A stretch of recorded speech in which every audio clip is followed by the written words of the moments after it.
I'm Azariah Draper. I'm Maria Liz Vaughn. Jackson Kaplan. I'm Caleb Diaz. I'm Martin Longwood. I'm Martin Lewis. I'm Journey Autry.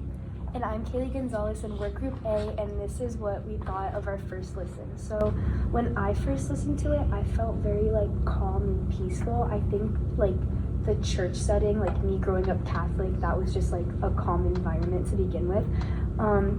The music was very steady, and I think that also gave a sense of comfort and security throughout the whole thing. It was very smooth, and then once it got to the choir part and the actual chorus and stuff, it was very angelic, which I think also tied into the church vibe and stuff. I would say definitely something that stood out to me was the pitch and the melody.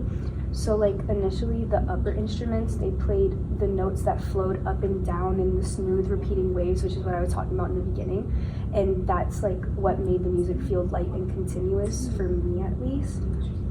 And yeah, I thought the same thing, honestly. I also felt the peace and the calming of the instruments. I also thought the clarinet really played a good role in keeping it calm and steady throughout the whole piece.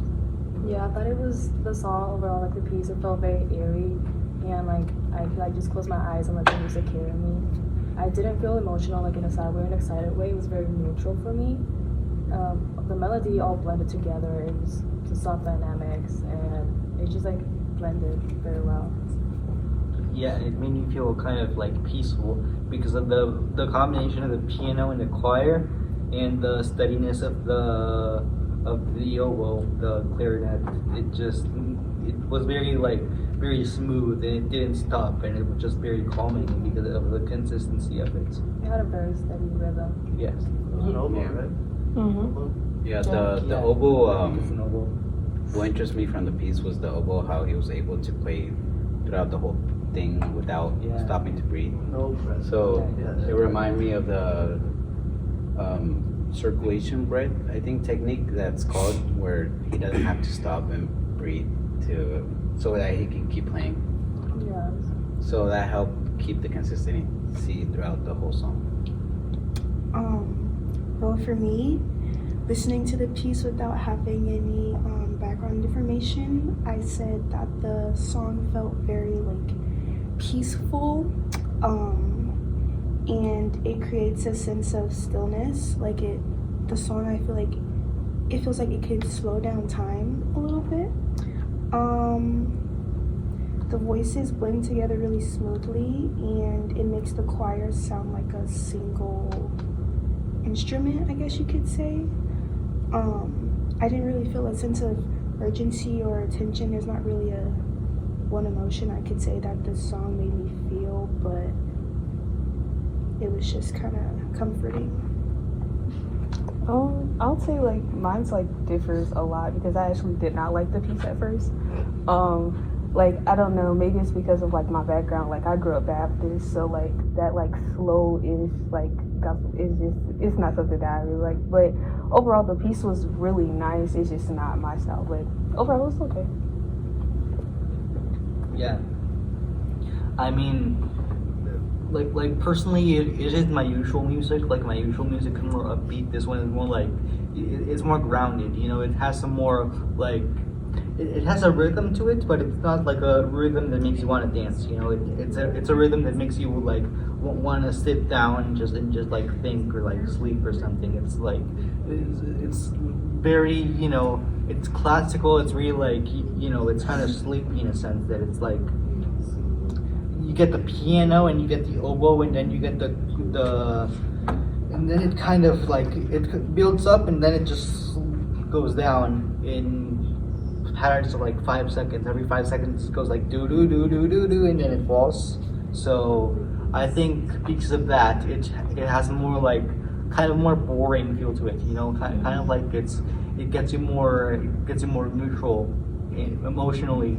At least I emotionally felt that it was kind of not much of a hype track. It's more of a It's more of a relaxing, like chill track. Yeah, You know. I didn't really get the sleepy part of it, but I thought it was pretty uplifting, and it's almost like it was like a celebration of life a little. I felt like it was very uplifting. I probably wouldn't fall asleep to that. I want to go off about what you said because I just think like us growing up differently, obviously the song had like different impacts and like different ways that we interpreted it.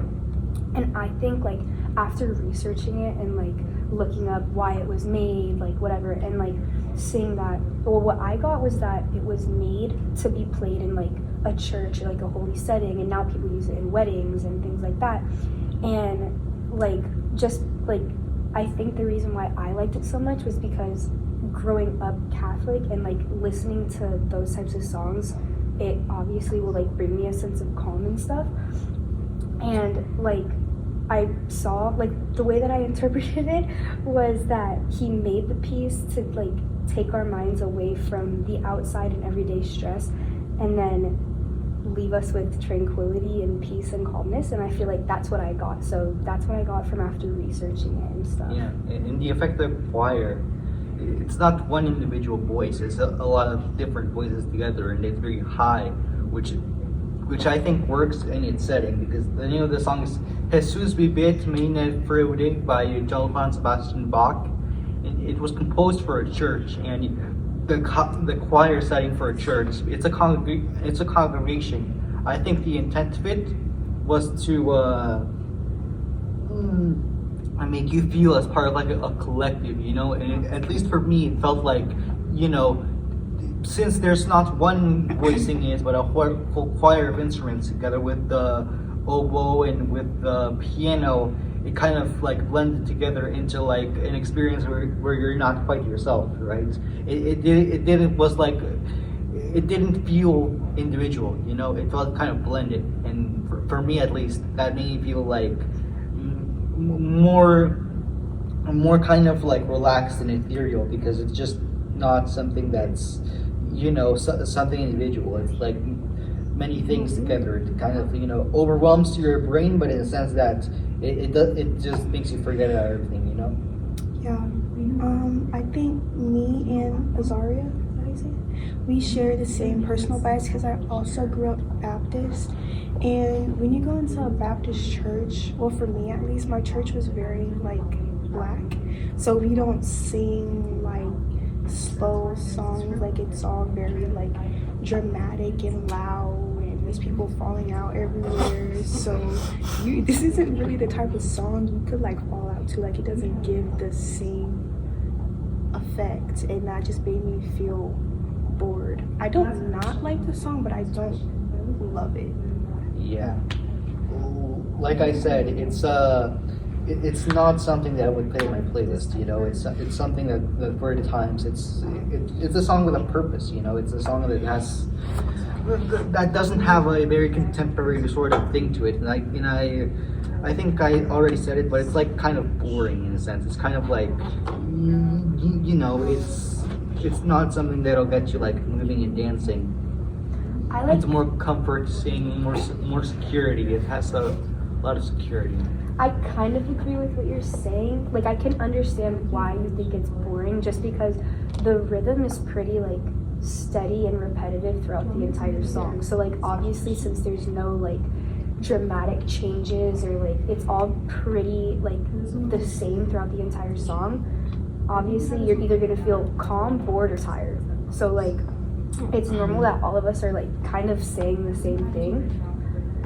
But something that I noticed was like when the song began and it was just the instruments, like before the choir came in, it was kind of like light flowy notes, I felt like, and then once the choir came, it kind of like grounded the song. So it went from like, I don't really know how to explain it, like a floating feeling, and then it was more like grounded Yeah, and the like calm. progression of it. Whimsical, Huh? Whimsical.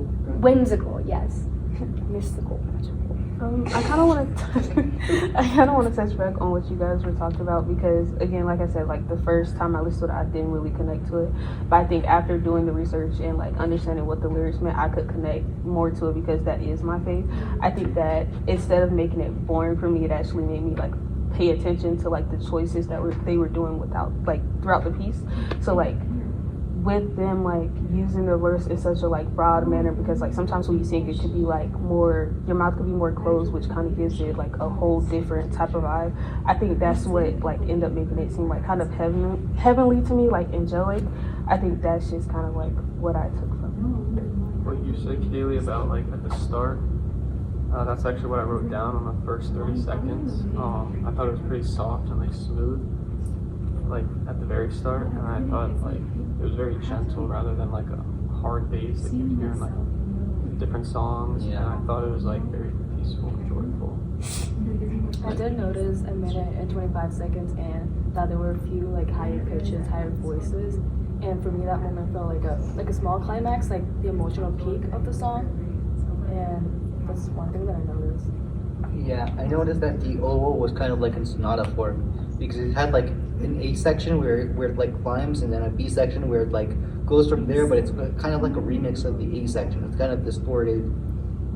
So you know it goes like A and B, then back to A and B, and the oboe continues that way sporadically until by the end or at the 3-minute mark where it starts to go into A structure, but then it's like switches back to the B structure and then it fades out. You know. How does that make you feel? That made me feel like, you know, it's consistent, but it's also like I recognized it, like repetition. It made me recognize the structure of it, and it made me feel like I knew what was going to happen next. Like it made me feel like I like kind of satisfied in a sense that it's, you know, you can see what comes, you know what's going to happen, so it made me feel like satisfied and satiated with the rhythm of it.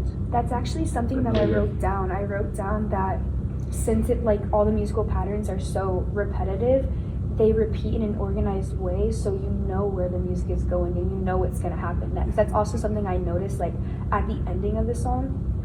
It wasn't like, it was like peaceful and like how you said, like it was kind of satisfying the way it ended because there's no like sudden or awkward pauses throughout the song, and the ending is not like sudden or awkward at all. Like it's just like the same as the rest of the song. It just slowly like fades out.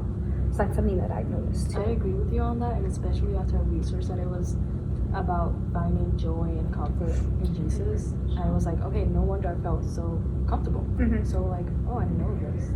Yeah. I kind of feel like since it was so repetitive, like throughout the song, the instruments are constant, but the choir isn't always singing. And then when they do sing, it lasts like maybe 5-10 seconds. And I just feel like, personally, I just feel like it didn't really add anything. Like I feel like I still would have felt the same without the choir. But I don't know, maybe that's just me. I feel like almost all of us said that it was pretty like repetitive, like the Yes, it is. melody, and I also put that, I said underneath the music, and I had like little like small variations, like differences, but I mean pretty much throughout the whole song I said it was pretty repetitive. Yeah, and I think the way the choir works in the song is that every 15 minutes or like variably it switches up, you know. So like the oboe is constant and it's kind of like the road, and then the choir is kind of like cars on the road that like every few seconds it like picks up and it like layers onto it, you know. And that made me feel kind of like, well, it's comforting, but also it creates a sense of like dynamics because the voice, it doesn't just go with the melody. The melody is led by the oboe, and the choir kind of follows it, and that made me feel kind of like a 2 layers experience, which is kind of like happy in a sense, because it's like very satiating to very satisfying when it's like you get the oboe, but you also get the choir on top of it. So that made me feel kind of like it could have been the same with or without, you know. And you never know what's going to happen next because it's just not in a predictable pattern, but it also isn't a predictable pattern. So, you know, the choir kind of like adds to the emotional feel of like being at peace because no matter what happens, you still have the same track behind it. Did you say that it wasn't a predictable pattern? It wasn't because the choir.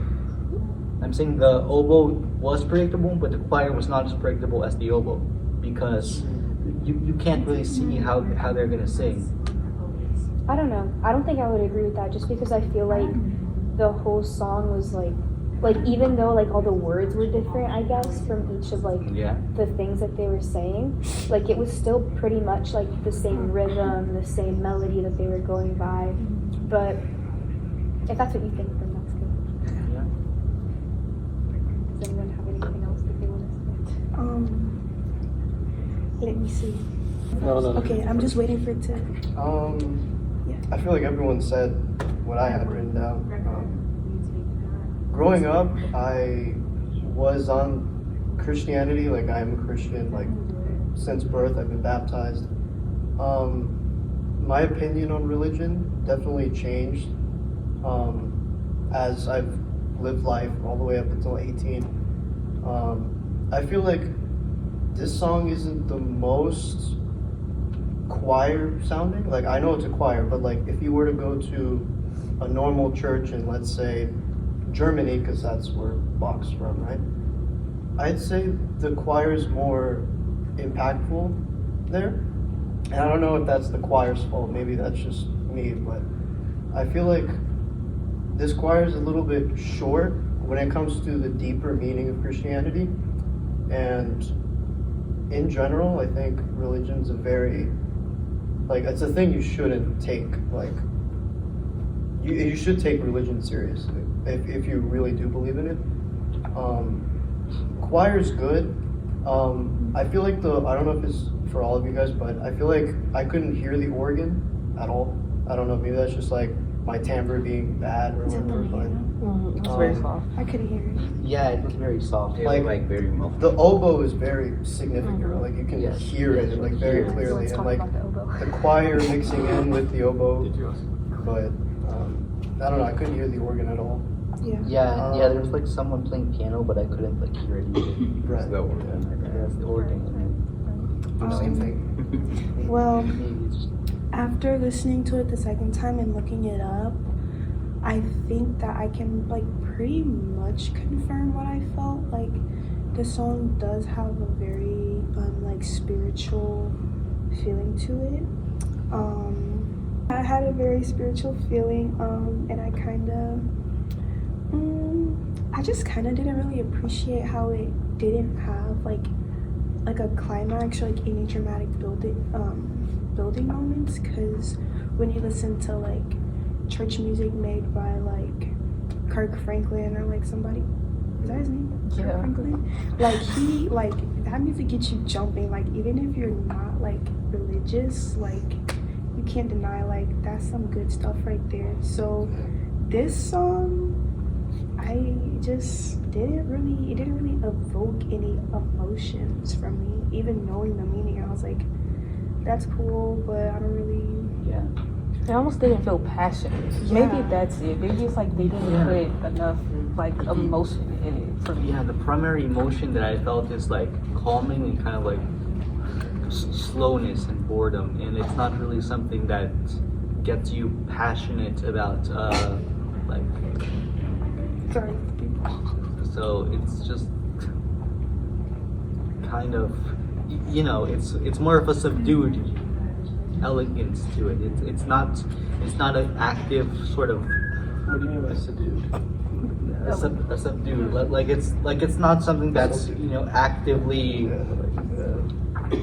on your ears. It's something that you could, you know, play in the background, and it's just not meant to really be catchy or be in the forefront of your thoughts. It's meant to sort of, be there and it's kind of like background music. And that's how I felt. Like it's sort of like calming, and it made me feel sort of like happy and neutral.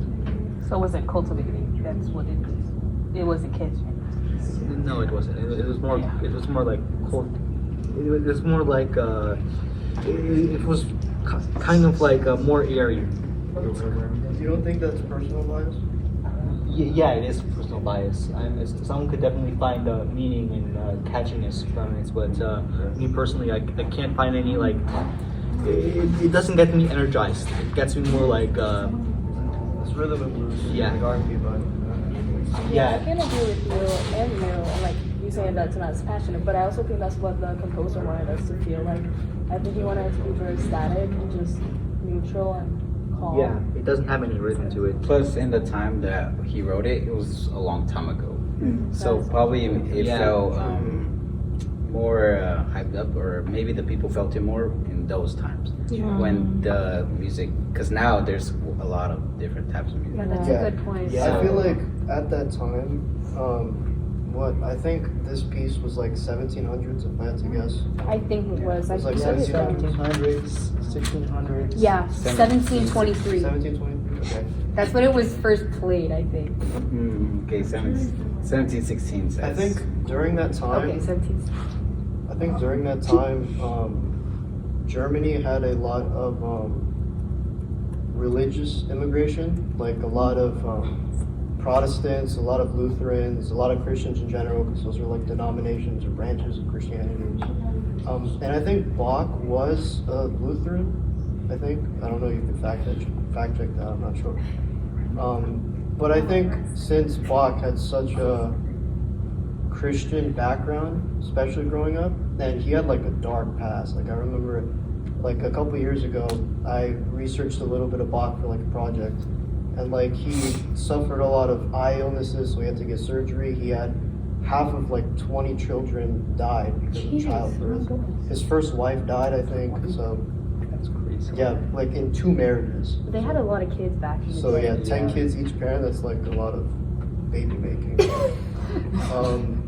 Okay. Yeah, so having that kind of Christian background, I feel like that's where he got his inspiration Oh, from. I think Yeah. I think like it has a bit of a nature feel to it. Like it like back in those days. Now that I think about it, in the 1700s there wasn't as much machinery as there is now. Like the life was not fast like it is now. It's more like slow. It's more like and I think Bach like drew inspiration from nature and going forward from life's challenges, because life in those times was shorter because like they didn't have enough medicine, but it also like it was more quiet in some ways because you didn't have so much communication and you can be alone more often. And I think the like very unrhythmic nature, like there's a melody in this, but it's not a very jumpy melody. So I think Bach intended for it to put the listener in the state of mind of like being grateful, because like he endured so much hardship that taking a moment of peace and quiet, like it was in the chorus, like in the choir and in the oboe. Like there's a lot of skill needed for the oboe to play continuously, and I think like that put me in a very kind of like relaxed mood. Can you elaborate on the correlation of nature? Not to discredit it. Yeah. Nature, because it's not a very indoorsy field. Like the oboe, it kind of like sounds like a bird. It's sort of like word painting. It gave me sort of word painting vibes. Because Well, I like, mean, word painting is a thing in this song, right? Like, even for Yeah. one that doesn't understand German, you can be like, yeah. Like, it's definitely like, because I think in German they said Jesus a lot, right? In the song. And they said, there's a German word, I'm not sure, but it's for sorrow, right? And when they said sorrow, the pitch would kind of go deeper and short. yeah. And since it's a religious song, they'd be like, yeah, sorrow, like humans ourselves, we don't want to feel sorrow. So Yeah. maybe that's why that was short. But then Yeah. when they said Jesus, like in the song, it would kind of go slower but deeper. Yeah, they came along. Yeah. Agree. All right. Well, Everyone should give their final thoughts. Yeah, I mean, I feel like pretty much said the same thing for every single listen. I feel like just the third listen just kind of like concluded my final thoughts on how it was just steady and like Yeah. overall just peaceful, I guess you could say. Yeah, I agree. I would say honestly, like I've said everything that I thought, like in the 3 listens that I've had, and I think the last time I listened to it, like how Jackson said, it just like finalized everything that I was thinking, especially after researching it and like listening to it 3 times. Like it definitely just finalized my thoughts of the peaceful, angelic vibe that I was getting from it. So yeah. I would say like kind of, I mean like everything that we said, and I've said, like I still like kind of stand by that, but like the only new thing that I've probably like taken from this conversation is like with you guys mentioning this over, like them being able to like continuously play it. I think that it kind of showcases like Jesus throughout their lives and how it's so constant, like it's so constant, and I think that was just an intentional thing. I don't know, I just want to mention that. That's a good point, right? Yeah. yeah. You said, oh sorry. No, you're good. You can go. You said inspiration mainly from nature, right? Yeah, because of the oboe and its eeriness and the piece's general like free flowing vibe. Yeah, I'd like to, not to discredit anything you're saying, but I'd like to disagree a little bit on that. I think go on. a lot of what he was inspired from, he had a friend of his, I don't remember his name, but in the song, obviously there's not words in Bach music, right? But in the video, they're speaking German, and the German that's in that video is from a German poet friend of his. So I think, and the fact that that poem was edited by Bach himself definitely gave him at least a little bit of inspiration, if not all, for how he made that music. So I do get the nature, like nature-esque vibe, because obviously oboe was in the piece we listened to like a couple weeks ago about Peter and the Wolf. Yeah. So yeah, that's a very nature, and I do think there was an oboe in that, but I think oboe can mean a lot of things. So. Yeah. Well, my final thoughts are that I thought the song was kind of boring, but I can agree with what Martin said. Like, it was a really long time ago, and they didn't have the same, like, I guess, concept of music that we do now. Like, now nobody probably listens to Bach or whatever. I mean, maybe they do, but it's not a very, like, brought up or, like, popular thing. So I can appreciate that maybe that's what they liked back then, but now I just feel like it's not really, like, we don't really appreciate it. Yeah, like they it's did. not relatable. Yeah. It's definitely cultural bias there, I feel like. I agree. It's a persuasion of mine, however you call it. I think when I was researching it, there was a 1900 or 1890s poem that translated this version of the thing to nowadays, so like the 20th century. And it definitely takes apart the more deeper meaning of what Bach wrote. I think his name is Robert Bridges. He basically converted German into English, and in German, it's a lot different than it is in English. Like, if you were to translate German to English and then have someone else from America or England be like, yeah, translate the same thing, you're not going to get the same lyrics, right? And I feel like that's up to nowadays, especially like we don't listen to the same music, we don't like the same stuff. Back then, everything was slower. I feel like now, 21st century vibes, we kind of got more fast-paced, more pop, more rock. Deformation of some sorts, like they kind of took something classic and kind of changed it to something else. Like Robert Bridges, his version of the poem for 1900s to 1890s, he basically wrote that humans should kind of deviate away from Christianity and kind of focus on themselves, whereas Bach and his friend kind of focused more on how you can devote your life to Christianity. So it's two different views. And I think cultural and personal biases definitely play a lot into what you guys are saying, how you guys view music, Yeah. and how you guys like music. Yeah. Sure. Yeah, I'm Protestant, and my personal bias is that the church that I go to uses more like contemporary pop music and like more like fast paced. And this is a change of pace, but like also my mom used this like I remember my mom like playing this classical kind of music in my childhood, so it is kind of like more familiar to me. And I think that's what contributed to like the sleepy vibe, because like when I was a kid, this was the bedtime music. I think this music was like kind of like in night settings, like they would play this music, you know. Okay, good. Okay. Thank Okay, you. Thank you.